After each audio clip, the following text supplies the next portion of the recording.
वो तो सामान है कहा बड़ू हो। अरे पानी उन्हें लिया के पिएबू क्या लेते नहीं जी तार तो बाजार 20 खाची करे के पड़ता तो कहां खाते कहीं रहूगा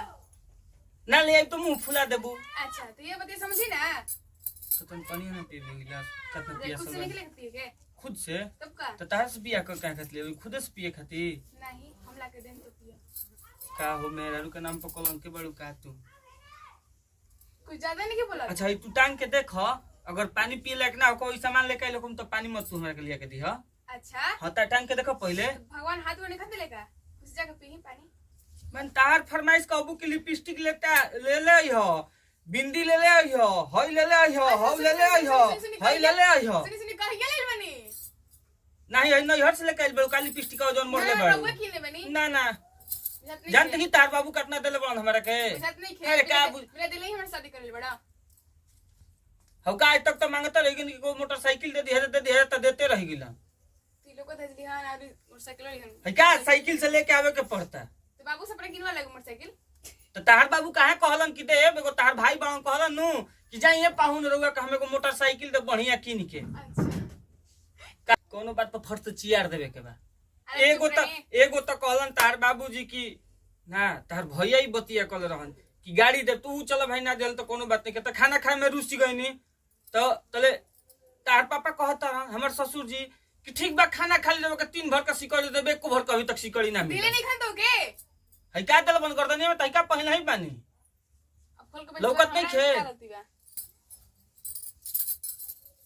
तार गलती नहीं खे अंगूठी तार बाबू दिले का हमरे बाबू दिले ए बाबुआ हई कुल का ले आइल बड़ा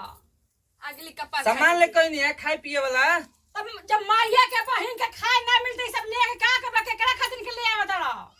तो हनियो लोग खातिर लेके आइल बनी हमनी के भोजन नहीं खाए मिला आ कुछ हमर मेहररुआ के काम रहा सामान ले ओकर तू हो लेके आइल बनी हमनी के भोजन नहीं खाए ना चाह चुकर कुछ ना पानी मीठा नहीं खाए हमनी के कपड़ा मिलल बा बर्तन मिलल फीचे के फाचे का हमनी के अरे तो मेहरारू का हमरा शुरू से सुबह से कपार दुखात रहलो अब नहीं कहले थे जा में जाके गांव में सिगरेट पे दे गया घूमे के क्या नाम समझा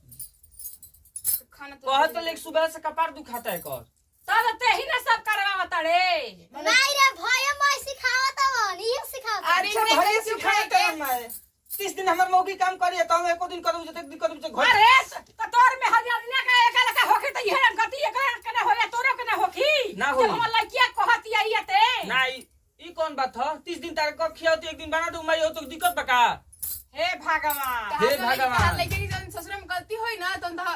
का पता तो के हम ना जानी बबुआ ना कि तू एकदम ना लायक के निकल बे आज हम जाना तनी कि तू हाई स्कूल कर दा माई के पहले ले करे जिद्दत रहा और नईकी माई के अब ले के नईकी माई घोड़ा तोरा सामान ले आई हां संभाल के ठीक बा नहीं की ज्यादा नहीं मत हो। बोला हां उतार नहीं अरे चलो ना काजी रह बहस कइले बड़ झूठो के अपन माई के बहन के समझा दा ए हम समझात नहीं समझाई नहीं है ना कि मेहर का कपार दुखाता हां हां हमनी के समझाओ उनका के मत समझा के पार पर चढ़ाओ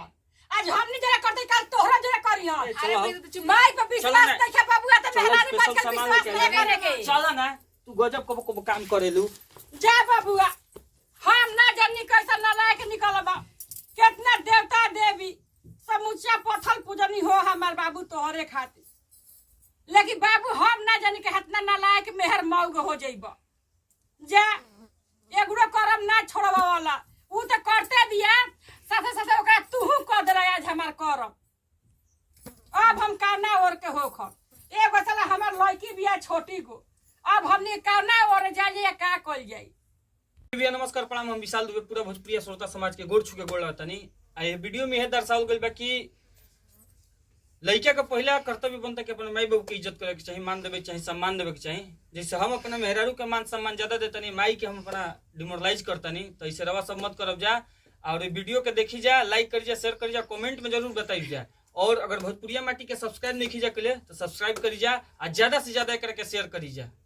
नमस्कार प्रणाम हम खुशी पांडे पूरा भोजपुरी समाज के गोड़ छुके गोड़ लागत तो यही से नहीं विदाई अगला वीडियो में फिर से मिलल जाई। जय हिंद, जय भारत, जय भोजपुरिया समाज।